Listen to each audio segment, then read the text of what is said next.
ولدت البنت لطيفة العيساتي من والد ذاق شتى أصناف الانحراف ومن أم لم تكن أكثر نقاء من زوجها. لما وعت ما حولها وجدت أمها تتعاطى الوساطة في البغاء، بينما كان والدها لا يهمه سوى ما يدره نشاطها ذاك من مال. كانت لطيفة الأكثر جمالا بين أخواتها، ولذلك كانت والدتها تبدي حرصا أكبر عليها من حرصها على باقي بناتها. كانت بالنسبة إليها مشروعا للسنين القادمة. وكذلك اندفعت لطيفة بالتدريج إلى الدعارة. اتخذت لها لقبا كيلوباترا، وكانت تتردد على أفخم الفنادق تتصيد من الزبائن أكثرهم غنى، واستطاعت بذلك أن تضمن لنفسها نمطا للعيش لم يكن ليتوفر لها لو بقيت في برج مولاي عمر. كانت كيلوباترا مكناس حين تخلو إلى نفسها ترى سنين عمرها الأجمل تمضي مسرعة، وكانت تعلم جيدا أنها بعد أن يذهب جمالها وينقضي شبابها لن يلتفت إليها أحد، ولن يكون بمقدورها أن تضمن لنفسها نظام الحياة الذي تعيش على إيقاعه اليوم. ولذلك فكرت كيلوباترا في خطة تمكنها من الارتباط بشخص ثري تحصل منه على ما يؤمن مستقبلها.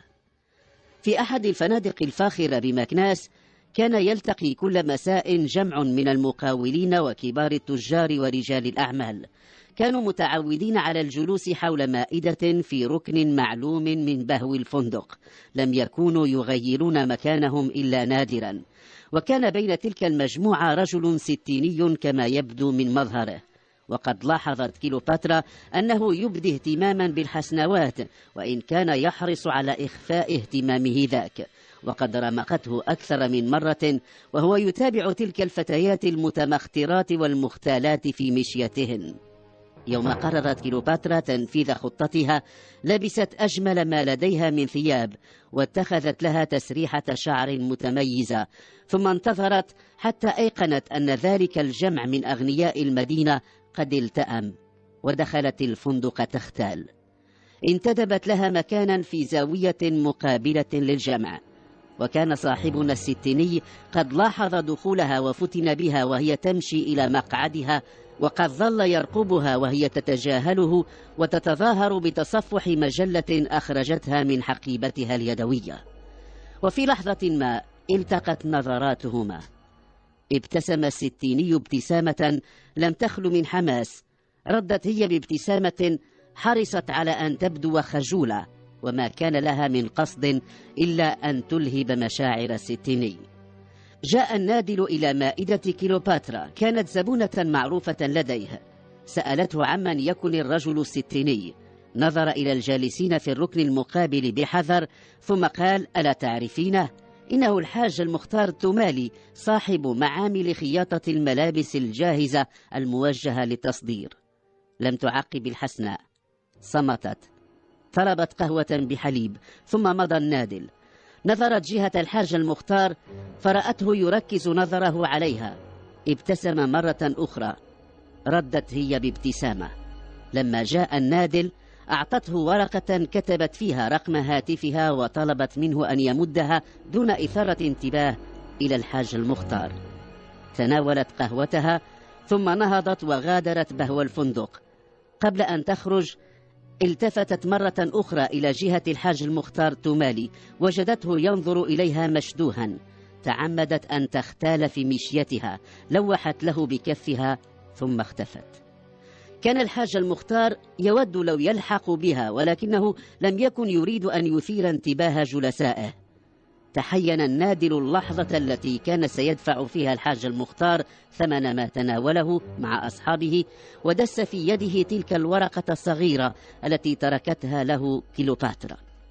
بعد مغادرتها الفندق توجهت إلى منزلها. كانت تعلم أن الستيني لن يلبث أن يتصل بها، وكذلك كان. أوهمته بأنها بنت أسرة محترمة، وكان ذلك أساس تعامله معها. التقته في اليوم التالي وقالت له إنها لا تستطيع البقاء أبعد من 7 مساء في الخارج، لأن والدها سيعنفها إن هي فعلت. تطور الحديث إلى أن أحست به وقد وقع في مصيدتها. كان يريدها. قالت له: إنها لن تقبل به إلا زوجا، وإنها مع ذلك تقبل بأن يتزوجها عرفيا. بعد أسبوع قرر الحاج أن يجعلها تستقر معه لفترة في ضيعة له تقع على الطريق إلى الرباط. في تلك الضيعة التي تحمل اسم الهضبة السعيدة كان الحاج المختار يستقبل ضيوفه من رجال الأعمال الأجانب، وفي تلك الضيعة صار يمضي معها ما بعد الظهر إلى مغرب كل يوم، ثم يعود إلى بيته يدخله بعد أن يصلي العشاء في المسجد القريب. كان يصر على ذلك.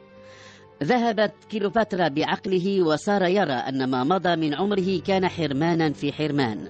كانت المرأة الجميلة تعي ذلك، فاستدرجته إلى أن يهبها شيئا ما من متاعه، فقد تجد نفسها بين عشية وضحاها وقد أضاعت كل شيء.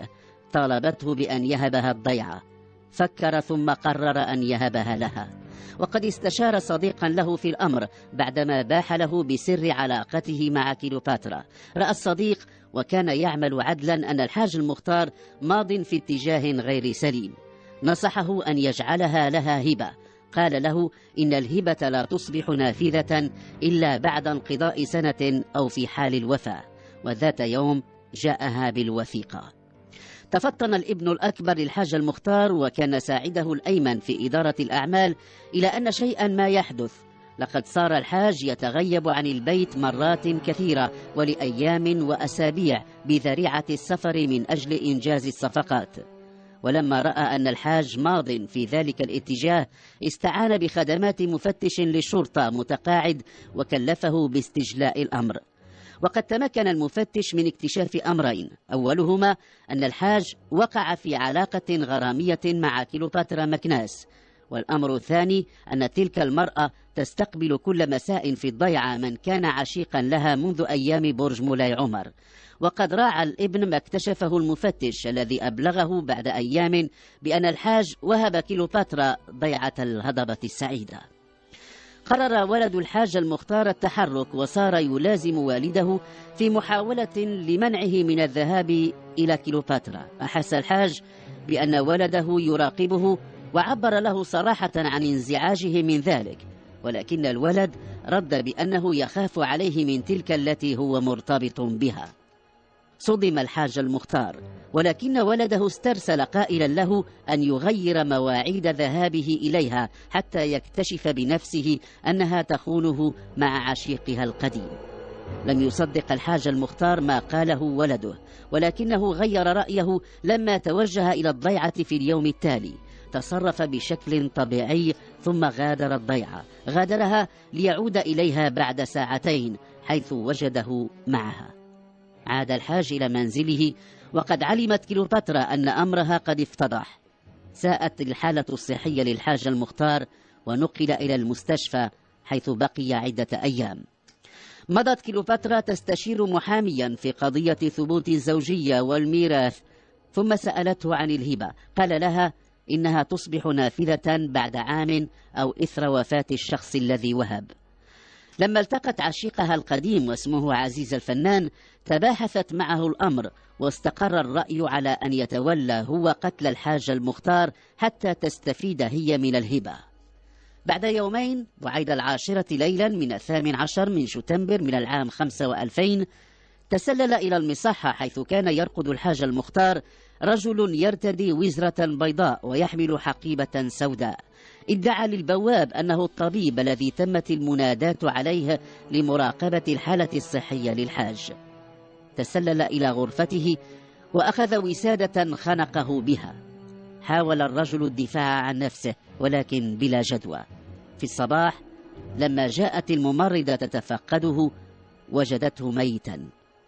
أسرع الطبيب إلى غرفة الحاج المختار وشك في أن تكون الوفاة طبيعية، فأخبر الشرطة.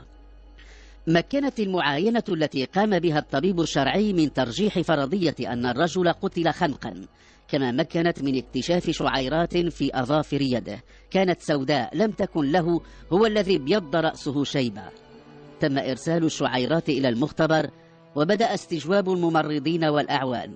وقد صرح الحارس الذي كان في المداومة في الليلة السابقة بأن طبيبا جاء بعيد 10 ليلا ودخل غرفة الحاج المختار ولم يلبث هناك سوى نحو 10 دقائق ثم غادر. نفت إدارة المصحة أن تكون استدعت طبيبا من الخارج، وأكدت أن طاقمها الطبي يغطي كل التخصصات. لاحظ أحد المفتشين من ذوي التجربة الطويلة كان بين المحققين أن كل وافد على المصحة يسلك ممرا يخضع للتصوير المستمر بالكاميرا، وطلب أن يستعرض الشريط الذي صور في الليلة التي قتل فيها الحاج المختار. تم إحضار الحارس الليلي. ضبط التسجيل المصور على الفترة الزمنية التي دخل فيها ذاك الذي ادعى أنه طبيب. كانت واضحة ملامح وجهه، وقد تعرف عليه الحارس الليلي بسهولة. طبعت الصورة وعرضت على ولد الحاج المختار في من عرضت عليهم، وقد فاجأه أن الرجل هو نفس خليل كيلوباترا تلك التي فتنت الحاج. أحضر الرجل ولم يكن صعبا الوصول إليه، ولكنه أنكر أن يكون دخل المصحة، وظل على إنكاره حتى بعد أن عرض عليه التسجيل المصور. أخذت من رأسه شعيرات تمت مقارنتها مخبريا بتلك التي عثر عليها في أظافر الحاج المختار، كانت متطابقة، وعليه أن يكشف الطريقة التي وصلت بها إلى يد الحاج المختار. أنكرت كيلوباترا كل علاقة لها مع عزيز الفنان، ولما رأى أنها تريد التخلص منه مكن المحققين من تسجيل صوتي التقطه بهاتفه المحمول لما كان يتفق مع كيلوباترا على قتل الحاج المختار للاستفادة من الهبة. بعد نهاية البحث تم تقديم المدعو لطيف العيساتي الملقب بكيلوباترا مكناس والمدعو عزيز الفنان أمام الوكيل العام للملك لدى محكمة الاستئناف من أجل الفساد والقتل العمد والمشاركة فيه.